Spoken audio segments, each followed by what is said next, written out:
Fire survivor, resident with home intact wrestle with guilt. Residents who evacuated from wildfires raging in California's wine country are thankful they survived or kept their homes, but gnawed by guilt about the fate of their neighbors. Jeremy Adams said Thursday that shifting winds, a little water from his hose and some luck spared his home in Santa Rosa from the inferno. Most of the other homes in the area were destroyed. Drive past his corner house, and nothing remains for almost a mile.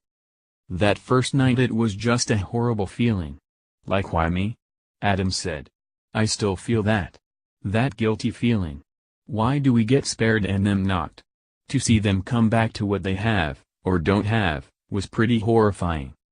Adams and his wife walked around what's left of their neighborhood early Monday, but now they stay away. It's just too sad, he said. Ryan Nelson lives in the same neighborhood and fears his elderly neighbors, one of whom has multiple sclerosis, didn't make it out of their home. He wonders whether he could have done more to help.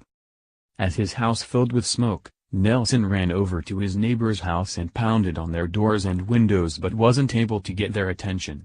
He didn't kick the door down, thinking he'd have time to come back and help them. We're in the middle of the city, so that's never crossed anybody's mind here in terms of everything being a total fire loss, Nelson said. Nelson was going through the ruins of his house on Wednesday to try to find his grandfather's rifles, including an M1 carbine from World War II, that he kept in a gun safe. He found only pieces. His neighbor's home was also a total loss. Nelson knows the man only as Manjeet and said he has never met or seen his wife, who had multiple sclerosis.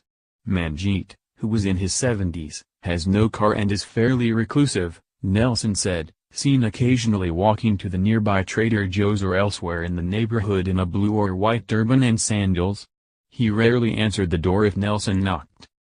Nobody ever sees him or talks to him, but when you do see him he's got everything in the world to talk about, Nelson said.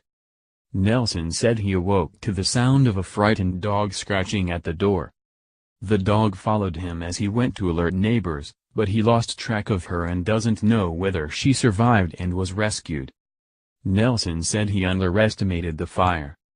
My regret isn't doing more to try to save anything, it was more I feel like I could have forced entry into their house and pulled them out of bed or done something more to help him get out, Nelson said.